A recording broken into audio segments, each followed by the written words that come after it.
My name is Gayler Turner. Some of you may remember me from Catch Your Limit. We were downstairs for several years, and about a year ago, I and some of my colleagues started a new venture called Storytellers channel. Story is the way people communicate.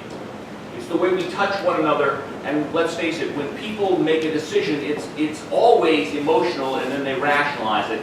And story is one of the most effective ways to touch people at that emotional level, so that you can influence them to do what you like them to do. So, in that sense, we're all storytellers, we're all salespeople.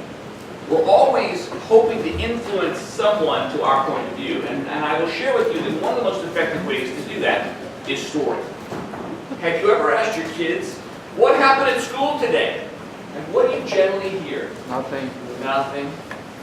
Because nothing unexpected happened. So when we begin, the story, as I see up here, is a sequence of events during which someone is changed. Now, endings are tough.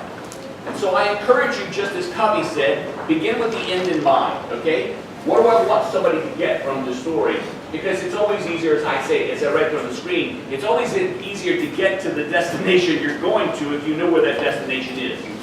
We live in a very, very over-communicated world. I mean, I hear that sometimes, like in a metropolitan area like this, you could literally have 3,000 pieces of information thrown at you in the course of a day. It's always competing for your attention. And so when you're telling a story, it's best to begin it with something that will grab somebody's attention. On that piece of paper, try to come up with some ideas about, I like this story, I really love to tell this story. Something that happened to you, your family, your children, something that happened at school, something that happened to a coworker.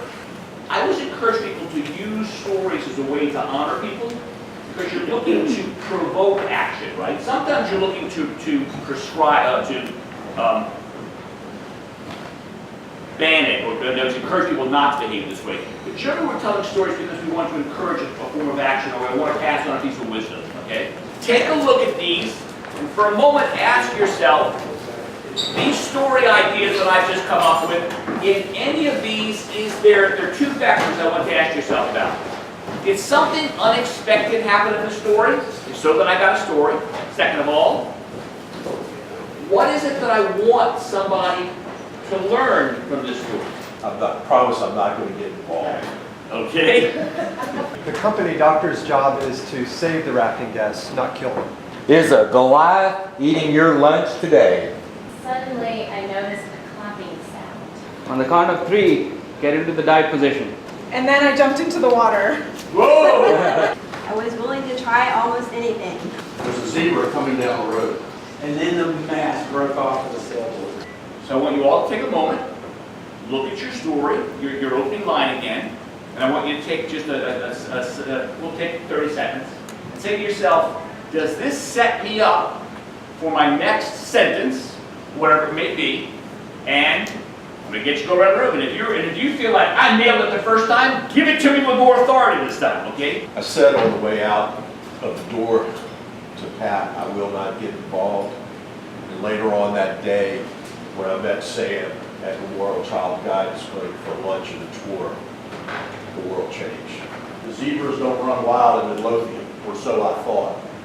Well, one of the things that I talk about regularly is when you're picking this story you want to tell, pick one you just feel like, I've got to tell. This story matters to me. It's not how long your story is or isn't, but how long it takes to effectively move the other person. Because that's what my intention is to share something that matters to me, that matters to you, so that the other person, in this case, will not only be empathetic, but also, in my mind, I'm imagining that you're using this as a way to either elicit some form of action. Those of us that are parents, one of the main reasons that I write my stories is that I want my children and my grandchildren to know these stories, to know that they come from someplace that they have a debt to, so that they know they have a responsibility for those that are following after us. That's about being a good citizen, okay? Your siblings, keeping on to the family, your neighbors, anybody you care about, with a story you care about, you'd be amazed how satisfying this would become for you. And the highest praise I think any of us ever get is when somebody looks at you and says, tell me that story again. Okay? So I thank you. This was a delight for me. I'm very passionate about this process, so anytime I get a chance to share, I'm thrilled. And I love you guys. Sorry we're not downstairs anymore, but you're always welcome to our happy hours up in the fan now. So we miss you. So thank you so much.